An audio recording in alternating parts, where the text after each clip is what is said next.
Juntar esfuerzos, tejer puentes, acercar la ciudad a sus instituciones para potenciar acciones, para enriquecerla con miradas diversas y nuevos enfoques, que a su vez se transforman en medio de este encuentro.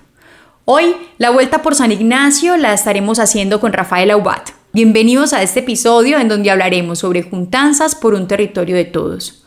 Los saludamos Viviana Díaz y Hernando Gómez.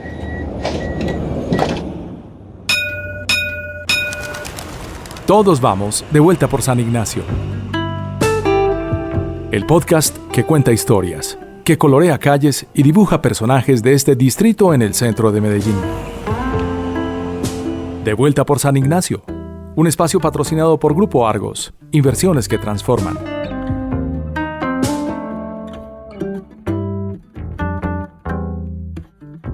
Bueno, Hernando, estamos muy contentos el día de hoy con Rafael Aubat, un increíble invitado sin duda alguna. Cuéntame cómo estás tú. Gracias, Vivi, por este nuevo episodio del podcast del proyecto San Ignacio, Patrimonio, Cultura y Educación, el cual pues nombraste o lo titulaste en forma muy bella de juntanza por un territorio de todos, porque lo que nosotros estamos haciendo aquí con este proyecto es juntar instituciones, juntar personas, juntar actores, juntar programas para este gran distrito San Ignacio que se avecina. Entonces, no sé, Vivi, si le damos entrada de una vez a nuestro querido Rafael Aubat. ¿Te parece? Claro que sí. Contémosle a las personas que nos están escuchando quién es Rafael Aubat. Cuéntanos un poco. Mira, Rafa, lo primero y más importante es que es un gran amigo nuestro.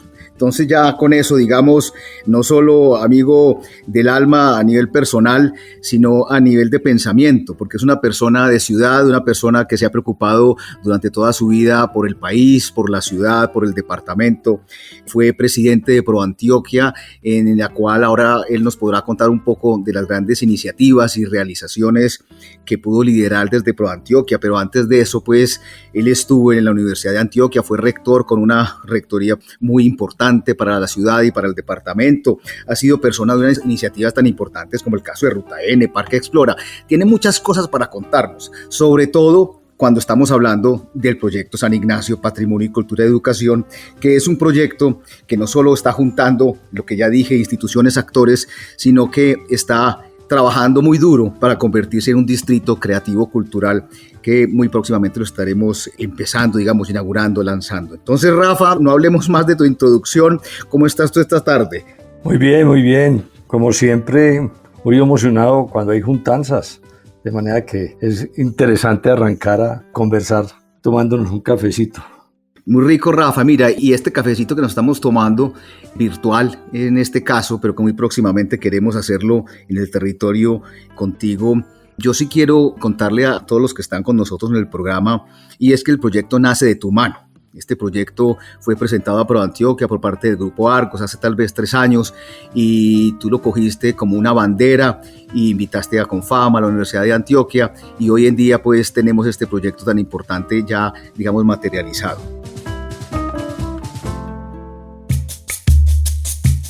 ¿Qué es institucionalidad? Empecemos por ahí. ¿Qué es institucionalidad para ti y cómo lo podemos entender los que estamos aquí contigo conversando? Bueno, en sentido conceptualmente hablando, la institucionalidad es el conjunto de normas y de regulaciones, pero también de organizaciones que se ocupan de cómo gobernar mejor las sociedades. Y en eso hay diferentes enfoques o métodos frente al tema. Algunos creen que se gobiernan mejor las sociedades mientras más fuerte es el Estado. Entonces casi que las normas, las organizaciones, fundamentalmente de corte estatal. Y hay quienes, como yo, y como tú, y como los que estamos, por ejemplo, en este proyecto, que creemos que la mejor gobernanza es la participativa.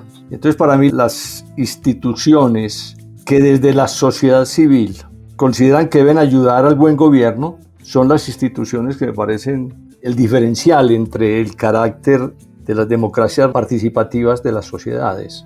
Aquellas sociedades donde simplemente el Estado se ocupa de todo, pues son sociedades muy poco democráticas y por lo tanto el ciudadano simplemente es como un objeto. Aquellas sociedades que consideran que las interrelaciones entre lo público, lo privado, la sociedad civil, las universidades, las empresas, es de la esencia del buen gobierno, son sociedades mucho más libres y por lo tanto con muchas más posibilidades de progresar. Esa es como mi aproximación conceptual al tema de la institucionalidad. Hombre, Rafa, eso de la gobernanza participativa es bien importante y bien central en este proyecto San Ignacio, porque pues, tú nos has ayudado y fuiste testigo, por ejemplo, cómo se construyó y cómo se ha construido el marco simbólico, lo que nos representa en el San Ignacio, que es un mosaico, es una baldosa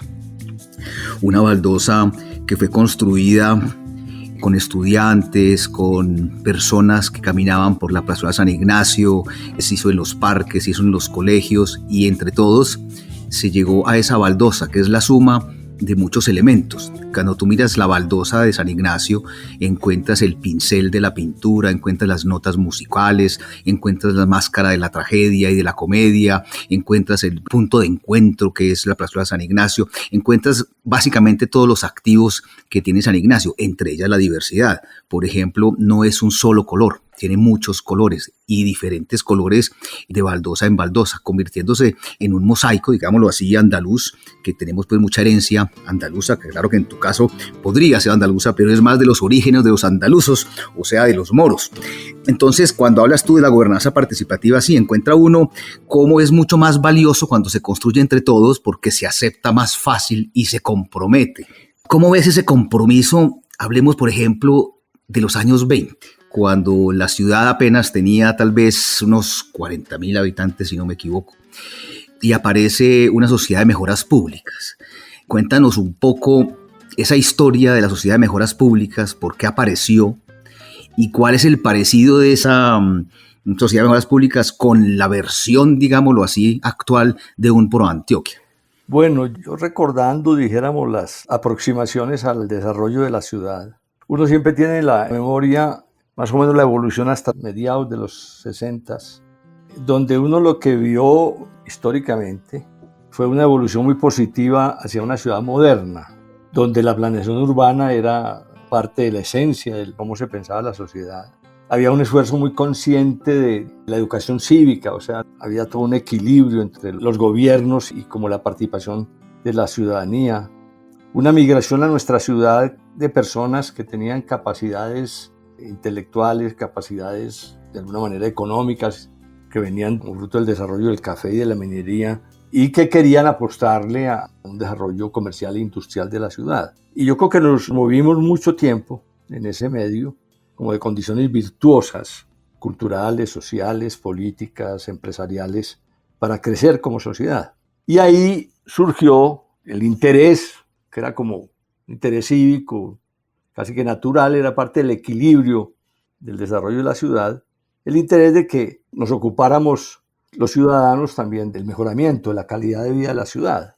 Y surge pues ese gran arreglo institucional que hemos conocido como la Sociedad de Mejoras Públicas, que todavía conserva una importancia ya muy ligada simplemente a grandes proyectos que surgieron en ese tiempo, como el Jardín Botánico y como el Centro de Confenalco, nuestro zoológico que hoy se llama pues el Parque de la Conservación.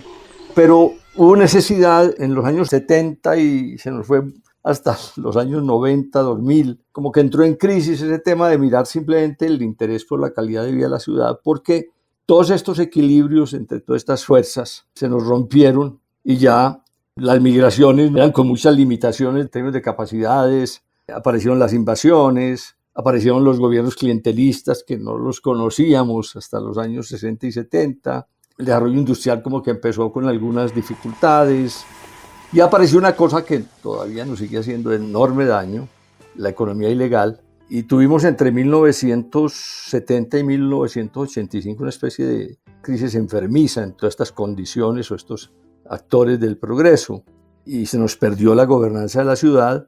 Fue necesario y afortunadamente aparece, y ahorita podemos hablar de eso, aparece en 1975 y de forma muy anticipada una institucionalidad privada que dice, oiga, venga, no es suficiente ayudar al desarrollo de la ciudad, es absolutamente necesario ser partícipe consciente y permanente del desarrollo de la ciudad, pensando no solamente en ayudar en la calidad de vida, no solamente ayudar en proyectos, sino ayudar en evaluación y formulación de políticas públicas, o sea, tener una influencia sistémica sobre el desarrollo de la ciudad. Y es muy importante que haya organizaciones promovidas del sector privado que se ocupen de ayudar a incidir en las políticas públicas. Entonces, para resumir, Hernando, muy importante el papel de la Sociedad de Mejoras Públicas. Pero el contexto cambió y ahora, y afortunadamente, repito, tenemos una institucional como ProAntioquia y muchas instituciones que ProAntioquia formuló o ayudó a promover, porque estamos urgidos de volver a tener diagnósticos integrales del desarrollo de la ciudad. Necesitamos recuperar la planeación de la ciudad, tener una mirada comprensiva de todas las dinámicas que influyen en el desarrollo de la sociedad y no simplemente acciones de tipo marginal. Y ahí un abrebocas al por qué, por ejemplo, yo le di tanta importancia en mi gestión en ProAntioquia al proyecto de San Ignacio, es porque San Ignacio vuelve a poner sobre la mesa las preguntas esenciales sobre qué nos pasa como sociedad en un territorio pues determinado, y esa es su gran virtud, que no es un planteamiento general, sino que hay un laboratorio vivencial sobre esas preguntas, y vuelve a pensar en el tema de la integralidad, que la perdimos como resultado, repito, de que las tensiones sociales y sobre todo la economía ilegal no las comprendimos suficientemente, no narramos suficientemente las virtudes que teníamos como sociedad, y el narcotráfico nos trajo una enorme confusión para comprender esas dinámicas sociales que nos estaban afectando en un desarrollo que sentíamos que era un desarrollo de la ciudad hasta los años 70, 80, que nos hacía pues la primera ciudad en muchos sentidos de Colombia. Hombre, Rafa, tocaste tantos puntos en tan poco tiempo.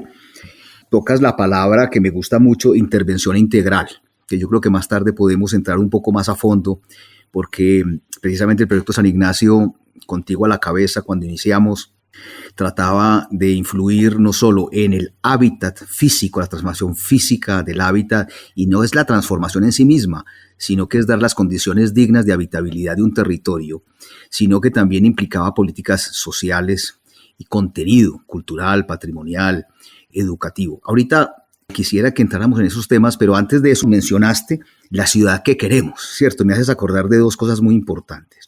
La una es en los años 40, 45, la misión de Wisner y Serre, del catalán y el alemán que estuvieron en Medellín, y el cual duró muchísimos años, yo diría décadas, la planeación de esa ciudad, que entró en crisis en los 60 por la migración pues campesina, tan atraída por el espejismo y la industrialización, y obviamente también más tarde del problema de la violencia en el campo, pero que la planeación se vio corta y la institucionalidad, llamémoslo de alguna otra forma, no entró en crisis ella misma, sino que no fue capaz de dar esas respuestas a esa ciudad tan creciente en forma tan rápida. Uno cuando, por ejemplo, ve y oye los programas y las historias no es la palabra, no las realizaciones de transformación, por ejemplo, de Barcelona versus Medellín, uno dice, pues qué pena lo que voy a decir, pero ¿cuál es el chiste? En el sentido de que hay dos diferencias muy grandes con Barcelona, y es el crecimiento poblacional, ¿cierto? Cuando uno en un siglo pasa de 50.000 habitantes a 2,5 millones, pues ahí está dicho todo, la dificultad que fue para, digamos, la institucionalidad, pues tanto privada como pública, de darle respuesta a ese gran crecimiento de la ciudad. Mientras que Barcelona, su crecimiento en ese último siglo, pues fue mínimo, sino estable. Entonces son situaciones muy diferentes, incluso por la capacidad de dinero que tiene una ciudad como Medellín en un país en vías de desarrollo como Colombia, y en una ciudad como Barcelona en el marco de una España en pleno crecimiento y además apoyada y fortalecida por la Comunidad Económica Europea. Eso lo digo porque a veces uno quisiera tener las soluciones inmediatas. Uno quisiera tener una ciudad ya del primer mundo. Eso demora décadas. Recuerdo mucho, y ese es el segundo tema, Rafa, que me hiciste pensar, es Antioquia siglo XXI. Recuerdo mucho esos ejercicios muy promovidos por Nicanor, en donde estuvo la empresa privada, donde estuvo la academia, estuvo el sector público, los grandes pensadores, filósofos, humanistas, pensando en Antioquia, ya no solamente en la ciudad que queremos, sino en el departamento que queremos. Contanos un poco, que yo creo que tú fuiste un gran protagonista, recuerdo mucho a Beatriz Restrepo en eso, sobre ese Antioquia siglo XXI, si da algo de las respuestas que tú estabas buscando ahora en esta conversación. No, yo creo que el ejercicio fue demasiado importante, porque fue un ejercicio tratando de buscar una identidad de futuro por parte de todos los antioqueños, y fue muy participativo, porque en el marco de ese ejercicio, que tuvo distintos nombres, pero digamos el sentido fue pensar en el siglo XXI, pues se hicieron muchos encuentros por Antioquia donde la gente quería expresar cómo soñaba su futuro. Pero lamentablemente, y eso es como una dificultad que tenemos en nuestro medio, a veces pensamos los temas, pero nuestra capacidad de gestión de los temas, de influir para la permanencia de una ruta de gestión y el hacer, se nos quedan cortos. Y se nos quedó corto ese ejercicio, pienso, porque algunas preguntas de las limitaciones que teníamos para adelantar el proceso del siglo XXI ya como una ruta de futuro, las limitaciones que tenían, yo creo que no las ponderamos suficientemente, y repito, porque estamos muy confundidos por toda la situación enfermiza que tuvimos. Perdieron mucha fuerza la continuidad de esos ejercicios porque las crisis nos estallaban en las manos, como que los problemas volvían a aparecer, como ahora lo estamos viviendo con la situación otra vez de la violencia en el campo. O sea, somos como para la conversa, como dice Viviana, pero nos hace mucha dificultad entrar en el terreno de las decisiones. Sí, señor, así es. Y por eso repito, y no quiero sonar reiterativo, cuando uno coge como un micromundo y lo somete y lo vuelve un laboratorio social, pero nosotros hablamos de visión Antioquia siglo XXI, pero resulta que Antioquia son como 4, como 5.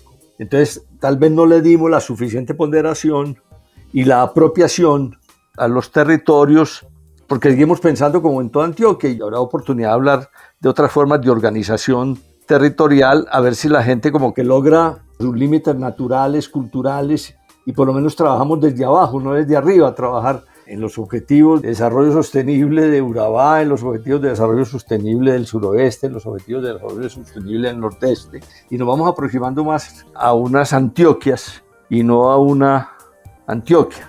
Y yo creo que cuando dijimos Antioquia la mejor esquina de América, la más educada, la ambientalmente en armonía, todas esas cosas, pues nos estábamos refiriendo a una cosa muy global y que tenía toda una validez simbólica muy importante, pero no cada territorio tenía las mismas brechas frente a ese ideal y a esa visión, y yo creo que siempre nos queda faltando 5 centavos para el peso en términos de gestión del cambio.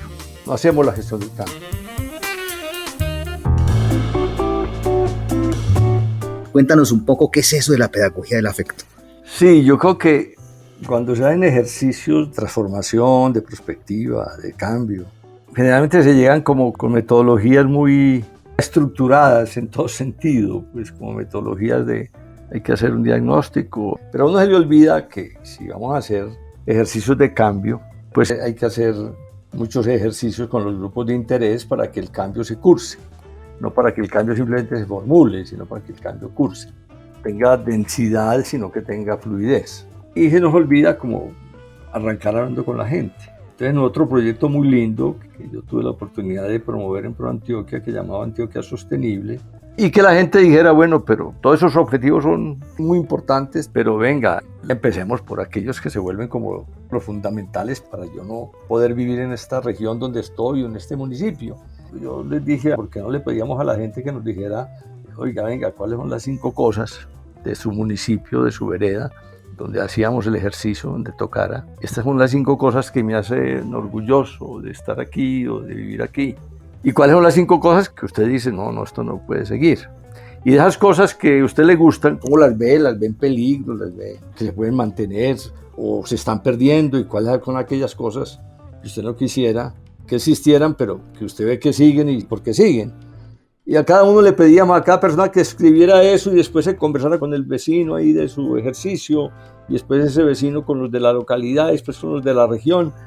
Y fuimos viendo que había que trabajar con lo que la gente siente, qué es lo que le gusta y qué es lo que no le gusta, y tratar de hacer como algo que surgiera más del sentir y del vivir en un territorio, y no simplemente pues de la planeación que de pronto se nos ocurre a los que vamos a universidades, como deben ser, como podrían ser, si efectivamente la gente ayuda a construirlas. Entonces yo llamo eso pedagogía del afecto, y San Ignacio, desde el comienzo, pues queríamos que los habitantes de ese territorio, y los teatreros, y los comerciantes, y los habitantes, y los se aproximaran diciéndonos, vean, yo tengo estas capacidades, yo tengo estas dificultades, yo me podría quedar, pero venga, y cómo nos ayudamos entre todos. Y eso es lo que yo llamo en términos muy simples, pues como trabajar desde el afecto, como una primera condición para poder trabajar después desde la racionalidad. Entre otras cosas porque la confianza, como su nombre pues etimológicamente lo dice, pues es con fe en el otro. La confianza surge de las buenas maneras, o sea, si los que quieren ayudar a transformar un territorio, pues no, cuentan con uno, y no lo respetan y no saben que no es el habitante de allá y que de pronto tiene algo que decir, pues va a ser muy difícil trabajar en juntanza. Y además cuando uno siente, pues como que uno es parte activa de la dinámica de cambio. Yo creo que cuando uno no se siente parte activa de la dinámica del cambio, simplemente espera recibir favores y no construir futuro. Hombre, Rafa, eso dices tantas frases con tan poco tiempo, tan profundas, que le gustaría a uno entrar a ahondar en cada una de ellas. Esta pues del afecto es maravilloso y queda clarísimo que un ejercicio de los 5 temas que más le gustan de su territorio y cuáles son los 5 temas o situaciones que más le gustaría cambiar, ya con eso se dijo todo. Una comunicación perfecta de qué reforzar, de qué cambiar y cómo hacerlo. Y dijiste algo muy bello y es el reconocimiento del otro, ¿cierto? Estos son programas que no pueden llegar de arriba para abajo, no pueden ser programas que sean impuestos, tienen que ser construidos entre todos, con los recursos de todos, pero más que recursos económicos son los recursos mentales, de lo que cada uno sabe hacer. Entonces en esto hemos hecho unos programas muy interesantes, por ejemplo con actores culturales. Hoy pues no nos podemos quedar hablando de esto porque se nos va agotando el tiempo, pero hay una cosa muy linda que estamos haciendo que se llama mentorías, donde muchas personas que trabajan en empresas privadas entran a trabajar, digamos así, como asesores de junta directiva de varios de los actores culturales que dicen lo que tú acabas de decir. Yo me quiero quedar aquí, pero me falta esto, necesito esto, no sé cómo hacer esto, ¿quién me puede ayudar? Entonces nosotros tejemos esas redes, no tejemos los conocimientos, sino que ponemos al servicio los conocimientos de muchas personas y todo lo hacen con mucha generosidad. Pero no me quiero quedar en eso, sino quiero en estos últimos minutos, que infortunadamente esto vuela, es ir al corazón bohemio de Rafa. Yo sí no quisiera terminar esta conversación, este tinto tan agradable que se me quedó muy corto, sin hablar de la bohemia y de la bohemia de Rafa. Porque tú naciste en el centro, si no me equivoco, o si no naciste, creo que viviste en el centro y si no me equivoco, viviste en San Ignacio. Entonces cuéntanos un poco de esa experiencia de vida cuando estabas pequeño, en dónde pasabas tu juventud, si nos hablas algo del Camellón de Guantero, si nos hablas algo de la plaza de San Ignacio, y también, como por último, ahora, digamos, de viejos, que la bohemia es tan atractiva, ¿qué opinas de un Homero Mansi, de un Salón Málaga, de un Versalles, del mismo Astor en Junín, el pasaje de la Bastilla? Contanos un poquito esa otra parte que hoy no quiero dejarla sin que la gente por lo menos trate de degustar un poco el espíritu bohemio e intelectual de Rafa. Bueno, no, me pones pues en el tema de fondo de la vida, de cómo he vivido la vida. Hombre, no, tuve la fortuna de venir muy temprano a Medellín, llegué a hacer mi primaria y llegamos precisamente detrás de donde era la Universidad Bolivariana. Después me fui a bachillerato por otras circunstancias a otra región, pero volví a hacer mi carrera universitaria toda en el distrito San Ignacio. Pero empecé en estudios generales, que era en lo que hoy las Torres Bomboná. Después pasé a Economía y en Pichincha con Girardot y después a San Ignacio a terminar mi carrera. Yo terminé mi carrera de Economía en el Paraninfo. Y por estar en ese tiempo de la carrera, pues viví en Pichincha con Junín, en Argentina, viví en Buenos Aires, viví en muchas partes. O sea, yo me moví mucho en el centro y creo que lo conozco suficientemente bien. Y lo conozco suficientemente bien en ese entonces por una razón muy particular. Porque mi madre, para que yo estudiara, compró unos pequeños apartamentos en el Camellón y yo debería alquilarlos y vivir de esos apartamentos. Eran pequeños apartamentos, pero que me daban para vivir si me pagaban, cosa que no siempre sucedía, porque por esos vecindarios era muy complicado a veces que me pagaran. Y además con tu espíritu generoso no cobrabas. No, y además porque había a veces... La gente vivía situaciones difíciles y yo me solidarizaba y pasaban meses y meses sin poderme pagar y era muy duro. Entonces yo viví en el centro y en esas situaciones de uno tratar de sobrevivir, de gente que también tenía dificultades para sobrevivir de los arriendos, pues tenía que rebuscarme mucho la vida en el centro, en restaurantes. cambiar de sitios para ver dónde era la oferta del día. Entonces me movía por muchas partes viendo a ver cómo lograba sobrevivir. Y por supuesto, enamorando también en el centro para poder ir a sitios especiales del centro, que había muchos, pues. Estaba el Doña María, que era muy famoso, el Doña María, donde íbamos mucho. Íbamos, por supuesto, a los cafés del centro, a los cafés de Guayaquil. Recuerdo mucho el Montecristo, que en el mediodía era restaurante y en la noche era una cosa distinta, bien distinta. Había también ahí, pues, sobre Junín muchos cafés. Y, por supuesto, ya más adulto, pues, yo tengo una relación muy estrecha con la gente del Málaga.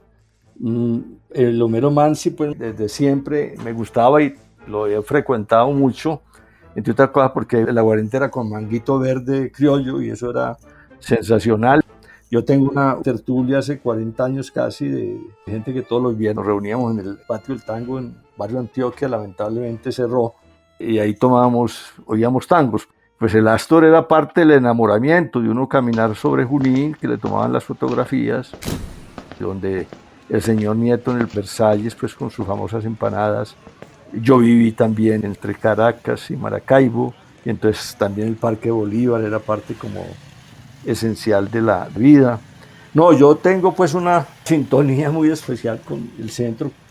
Creo que entiendo mucho de su diversidad, pero sé también que lo que al comienzo habíamos pensado, que éramos capaces de tener un proyecto para todo el centro, es una ilusión porque hay muchos centros. Para poder mostrar capacidades de transformación, no quedarnos simplemente en el pensar y en el hacer, había que acotar a donde hubiera una cierta masa crítica institucional y habitacional que se preocupara o que quisiera resignificar el centro. Y la gente del arte y la gente de la música y la gente de la cultura es una gente muy poderosa para resignificar una ciudad. Y creo que acertamos al decir vámonos a unos barrios y vamos a unos barrios donde haya institucionalidad, donde haya capacidad de juntarse con sentimiento y con sentido, que es que yo lo que creo que lo más importante de ese distrito es porque está muy asociado a la cultura, a la educación, al patrimonio. Es posible la juntanza con sentimiento y con sentido, porque es juntanza simplemente pues para llenar de pronto informes de sostenibilidad de las instituciones y presentarlo al final a los dueños de las instituciones no es lo mismo que juntarse con sentimiento y con sentido. Ay, qué bonito eso de consentimiento y consentido. Y a mí la palabra juntanza me encanta. Creo que no es castiza, pero ya todo el mundo la usa y me encanta cuando oigo que tú la usas, entonces yo ya me siento muy bien, porque como yo la uso tanto, digo, si Rafa lo está usando, la podré seguir utilizando pues en todos los conversatorios. Hombre, yo me podría quedar contigo a tomar muchos más cafés. Me hiciste acordar cuando hablabas de la bohemia y de los tangos y demás. Mi madre aún vive, 98 años, una belleza de mujer que nació en Manizales y nació en el tango. Para ella no hay como el tango, entonces para mí es una dicha en un sitio como el Homero Manzi o cualquiera de ellos, Salón Málaga, en fin, para oír tangos. Uno como que desdobla la historia de nuestros pueblos con esos tangos. Yo no quiero dejar de terminar porque cuando uno habla contigo va de lo humano a lo técnico, de lo intelectual a lo espiritual. Es recordar algo muy importante que tal vez nunca te lo he dicho, y es que reconozco la importancia cuando arrancamos este proyecto contigo. Tú decías primero un diagnóstico. Primero tenemos que saber qué está pasando y nos gastamos un año haciendo unos diagnósticos muy importantes sobre la ciudad y sobre el centro en particular, y después nos gastamos un entretanto haciendo unas formulaciones con diferentes alternativas de cómo encontrar y cuál es el sitio y por qué, qué tamaño, porque tú hablabas de un piloto y que el piloto no puede ser todo el centro, en fin. Entonces eso quería decir que porque no solo pues aquello que estás hablando del micromundo y el laboratorio social, sino que sea factible de hacerlo, pero con conocimiento, con estructura, con trabajo comunitario. Entonces, no, yo con esto no quería dejar pasar pues ya la conversación sin reconocer que esa metodología que el Proyecto San Ignacio, Patrimonio, Cultura y Educación imprimió desde sus inicios se debe a ti como intelectual. Entonces quería pues agradecerlo pues públicamente. Por parte mía, Rafa, quisiera tenerte en otro café para que hablemos más de bohemia que de intelectualidad. Creo que ese tema lo podemos abordar para gozarlo mucho más. No sé si quieras contarme algo para finalizar esta conversación, o Vivi nos quiere contar algo. No, yo sí quisiera tenerlo nuevamente para que nos hable de educación, sin duda, me encantaría de hecho.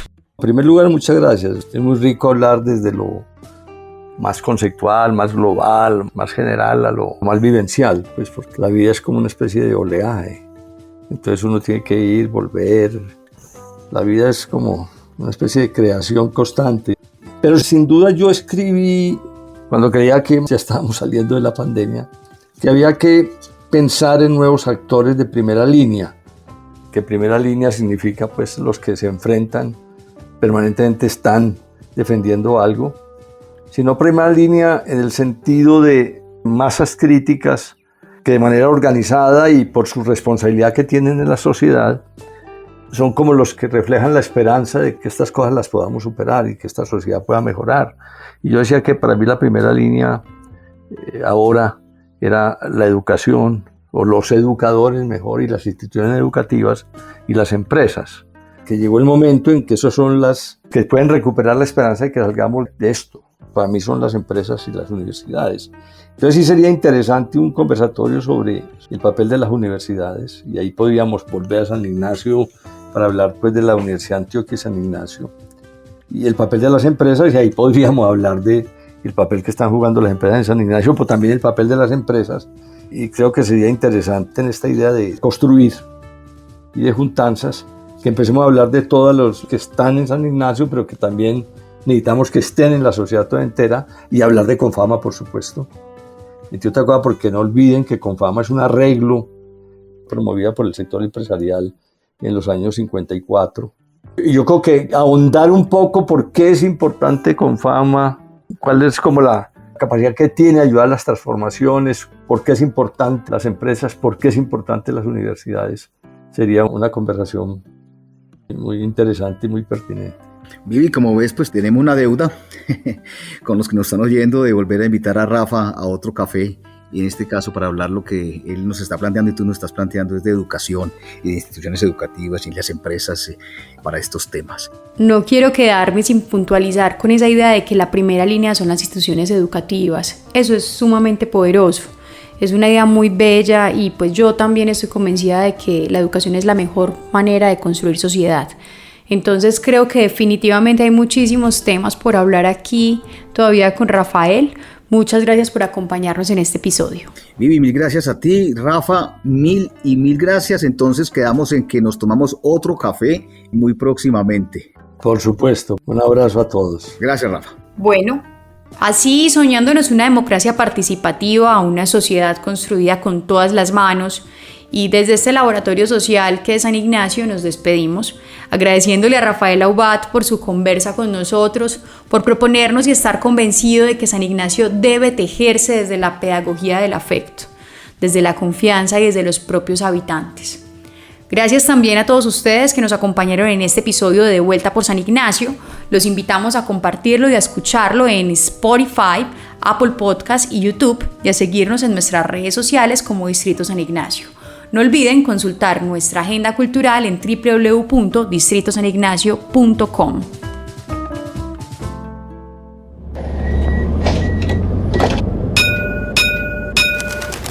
San Ignacio, Patrimonio, Cultura y Educación.